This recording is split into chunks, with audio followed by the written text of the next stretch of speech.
Esta es la presentación del sistema óseo y articular del curso de Anatomía y Fisiología Humana 1.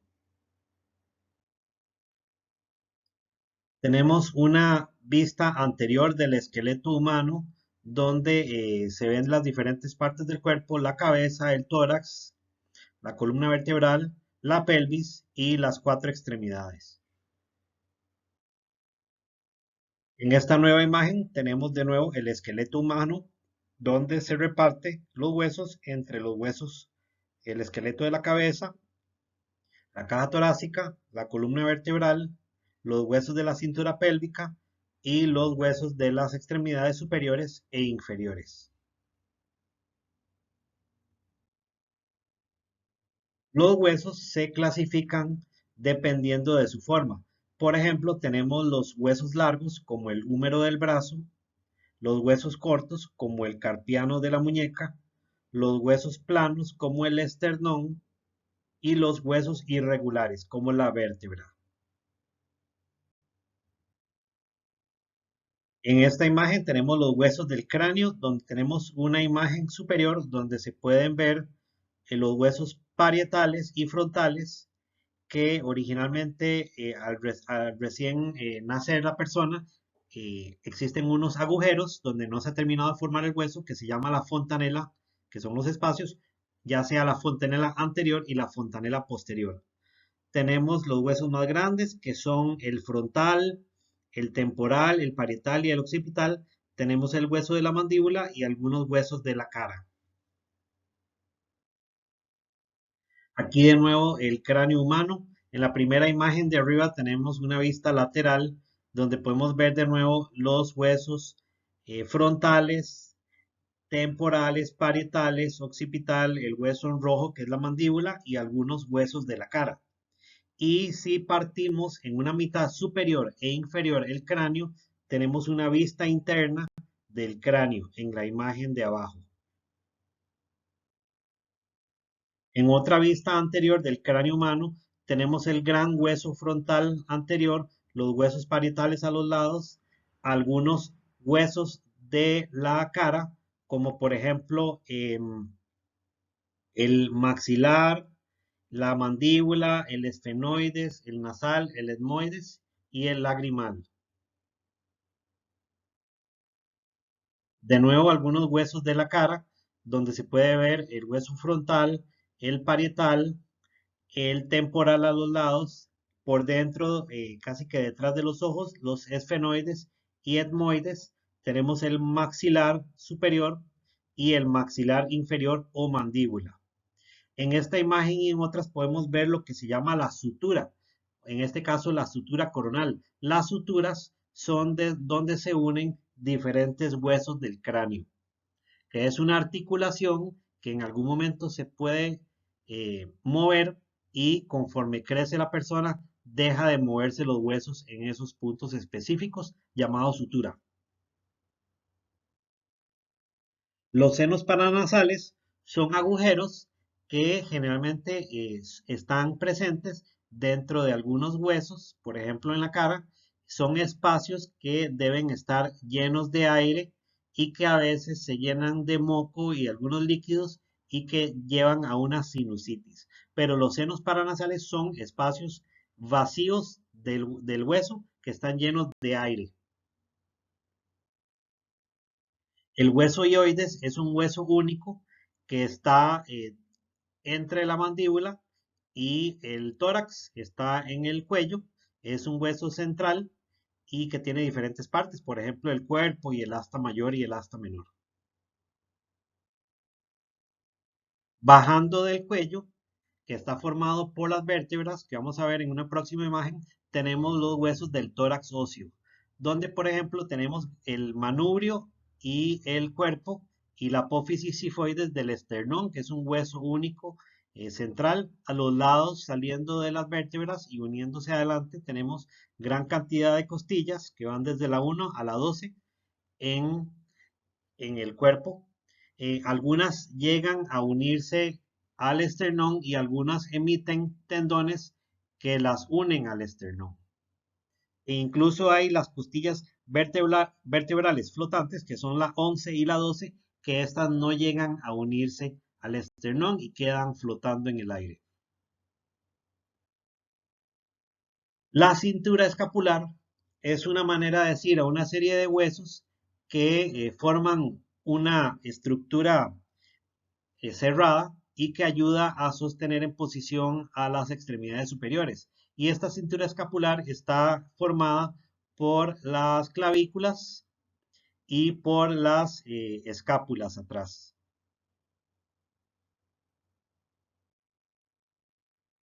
En algunos huesos del miembro superior tenemos el primero más grande, que es el húmero, y los que están abajo, que son el radio y el cúbito o ulna. El húmero es el hueso del brazo y el radio y el cúbito o ulna son los huesos del antebrazo, en este caso del miembro superior derecho.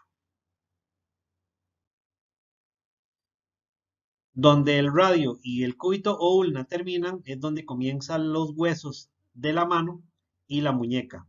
En este caso, los huesos del carpo son los de la muñeca, que incluyen al escafoides, el semilunar, el piramidal y el pisiforme. Y luego vienen los huesos metacarpianos, que son 5, y luego vienen una cantidad grande de huesos que forman las falanges. 3 falanges para cada uno de los 4 dedos largos y 2 falanges para el pulgar.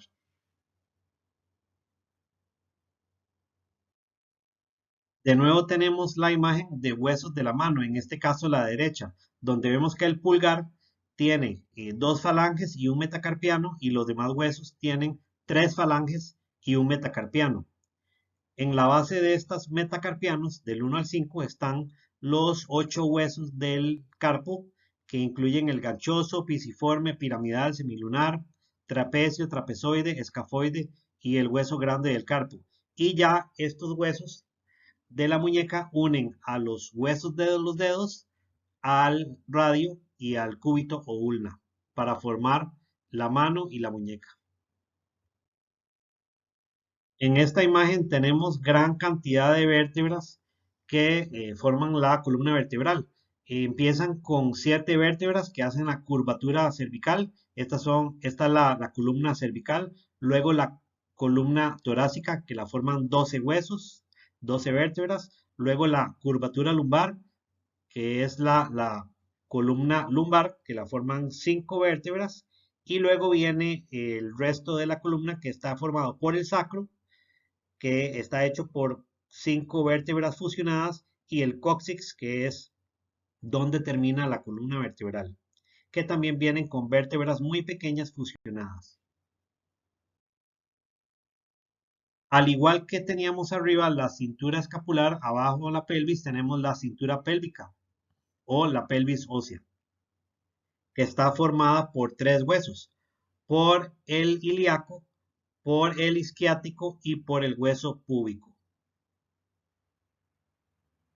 Y esta pelvis ósea es el punto de unión entre las extremidades inferiores y el resto del cuerpo. Donde termina la columna vertebral es el sacro. Aquí tenemos la vista posterior del sacro y el cóccix, que se podría llamar que son los huesos de la colita. Estas son vértebras que en algún momento fueron independientes y se fusionaron, así que se forman como una sola pieza.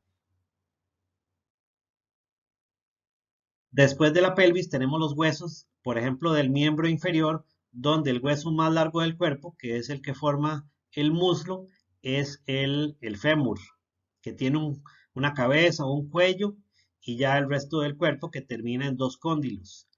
Y de manera inferior, debajo del fémur, tenemos los huesos de las piernas, que son la tibia y el peroné o fíbula.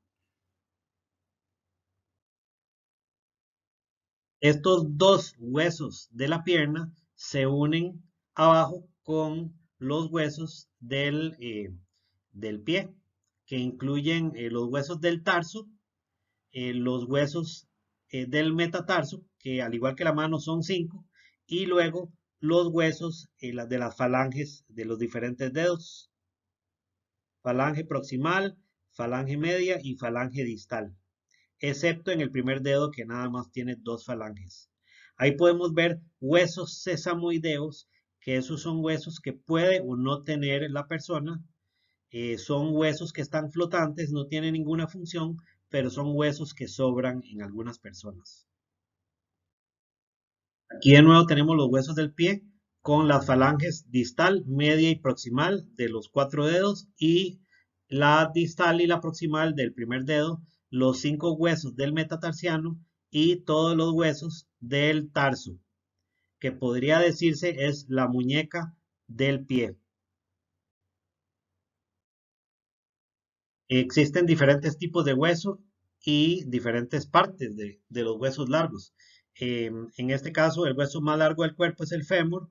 Tenemos el hueso del talón, que está en el pie. Tenemos la escápula, que es parte de la cintura escapular.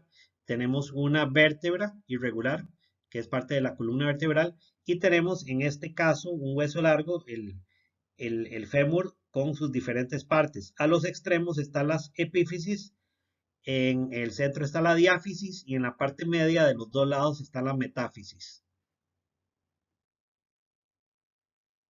Existe aquí una estructura microscópica en los huesos largos, por ejemplo, donde tenemos de manera de la superficie hacia adentro, tenemos el hueso compacto y tenemos el hueso esponjoso. Y en algunos sitios muy centrales tenemos la cavidad medular, o sea, la médula ósea del hueso.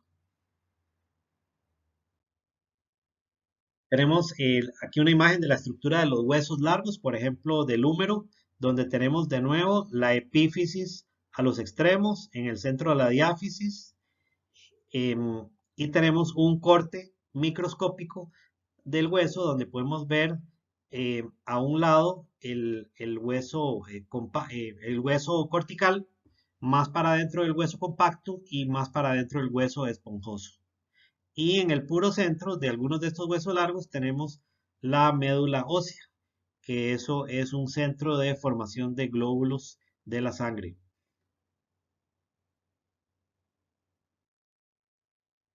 Una nueva imagen de la estructura microscópica del hueso compacto, donde podemos ver cómo se distribuyen diferentes partes del hueso en el ostión, se forman lagunas, se forman canales centrales, hay diferentes canalículos que comunican lagunas.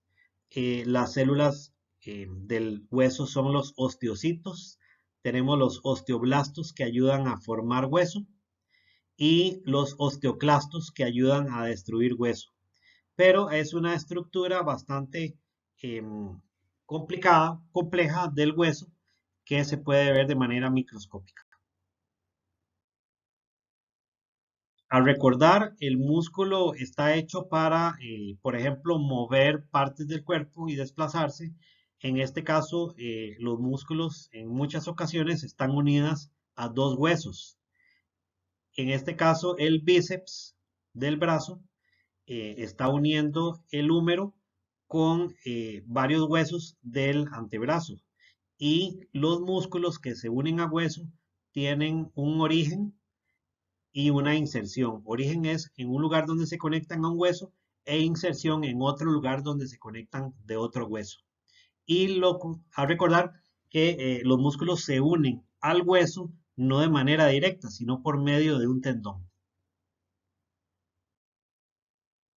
Las vértebras también tienen su propia estructura, tienen diferentes partes. Por ejemplo, en esta vértebra típica vemos que de manera anterior o hacia adelante tiene el cuerpo, de manera para atrás tiene las apófisis espinosas, a los lados tienen las apófisis transversas y en ese agujero central que está posterior al cuerpo, o sea, para atrás del cuerpo de la vértebra, es un agujero por donde pasa la médula espinal.